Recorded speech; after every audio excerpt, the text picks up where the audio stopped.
Let's do some of the error of propagation calculations for our lab. Now, I'm just going to show you how it's set up.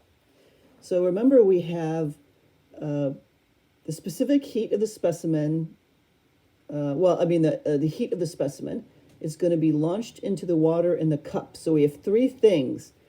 We have the mass of the specimen times the specific heat of the specimen times the final temperature minus T1, which is the temperature of the hot water. So that was around 100 degrees. Then we have two other things. We have the water and inside of the cup, and they're at the same initial temperatures, but they have different masses. You can combine them together, but let's just keep them separate just to show you there's heat involved in both of them. So again, T final minus T2, and T2 is the initial temperature of the water in the cup. So the water is initially in the aluminum cup. So now we have our third thing times TF minus T2, and then we set it equal to 0. So conservation of energy. Now all you have to do to find CS is plug in all the values and solve for CS. Now what we want to do now is do propagation of error. We want to find what the error is for CS. So basically we have this issue here. If we solve everything, we have something that looks like this. What I'm going to do is call this QW, and I'm going to call this QC just for ease. So CS is going to be minus QW plus QC, and then I'm going to divide by MS and TF minus T1. Now it turns out that TF minus T1 is going to be negative, which will then get rid of that. That's because TF is 31.5. If you should have got something around 31.5 when you plotted out the data. T1 is around 100. So 31.5 minus T1 is going to be negative, which will cancel out that one. So what we have is we have two things that are added over multiplication. So usually it's pretty easy when you have multiplication and division, but we have these things that are added up here. So we first have to figure out what delta QW and delta QC is. So our first step is finding out what delta QW is and delta QC. So delta QW, that's the mass of the water, specific heat of the water, times T final minus T2. So, QW is equal to that. I'm sorry, delta QW, and that's equal to whatever this ends up being. And if you remember when we calculated it out, I'm not going to go and recalculate it now. What was it? 1549, right? It was 1,549 calories.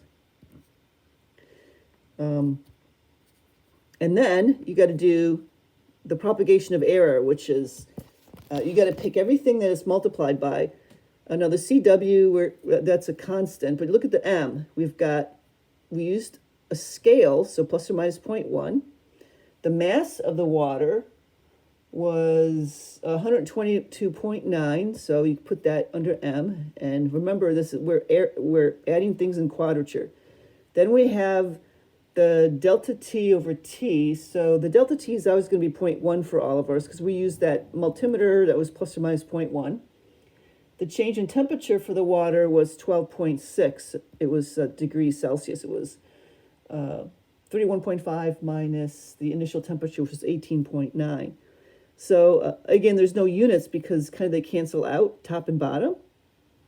So what you go ahead is you calculate that out, and I'll let you do that on your own. So whatever the delta Q comes out to, and again, this will be delta Q. We also do the same thing for delta Q of the cup, except for the fact it has a smaller amount of calories that it absorbed. And again, primarily because it's specific heat, but it also only is 60 grams. The water is 122 grams. The cup is only 60, but the specific heat of the aluminum is a fifth of that of the water. So again, we found out that that calorie was 166. The amount of heat transferred from that hot specimen into the cup was 166 to get it to the final equilibrium temperature. And then you go ahead and you add its errors and quadrature. Now it's got a different mass, right? So what was the mass of the cup? That was 60.1 grams. And then you've got the delta temperature change. Again, that's going to be the same for both. And if you compare these two, you can see that for the cup, this air is going to play a bigger role than it is for the water. Again, it'd be because of the relative size of the item. Now, if we go back up here, you remember that we had QW plus QC for CS. Now, if you want to find delta CS, we have to find what the error is in this.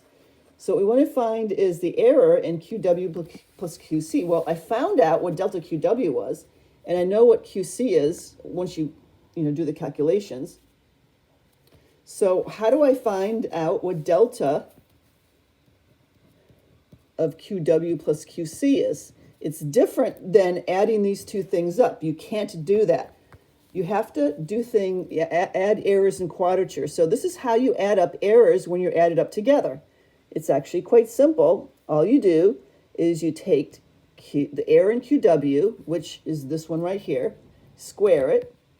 You add it to the error in Q of the cup, the aluminum cup, which is right here.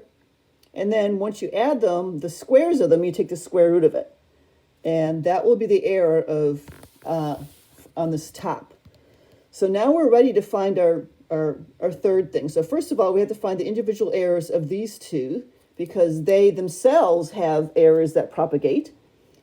Then we had to find this whole numerator's errors because they're added together. Now we can do this last bit right here and finally find the error in CS.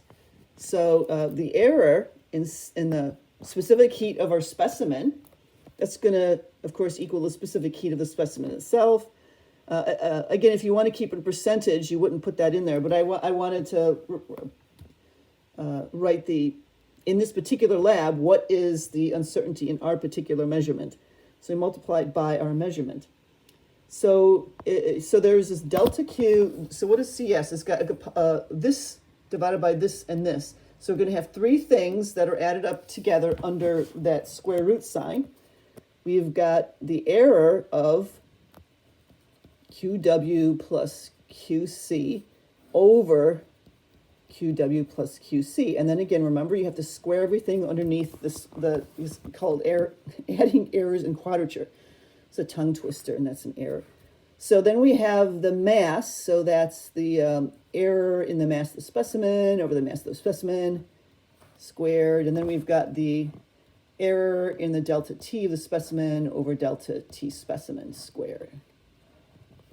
So again, the delta MS, that's 0.1, delta TS is 0.1. The mass of the specimen is quite large. That was what was that? 200 and something. 247.2. So this is going to be 247.2 from our lab. And the delta TS, what did we do? It was initially at 100. It was 31.5 minus 100.2. It was 68.7, the absolute value. Now, what about this one? We just found what this is up here. You evaluate this, and you get the error in QW plus QC. Then what you do is just add up to QW plus QC. Well, what is that? That is 166 plus 1549. Because that's the original values in calories. That's QW, and this is QC. QW plus QC would be 1549 plus 166. And that just goes right there. So QW is 1549. This is 166. Now CS, what we found, what was that? We found that to be 0.101, right? Calories per gram degree Celsius. Calories per gram degree Celsius. And of course, remember, all the units inside cancel out because they're numerator over denominator. So I know it's a lot of calculations, but that's how you do a proper propagation of error for this exercise.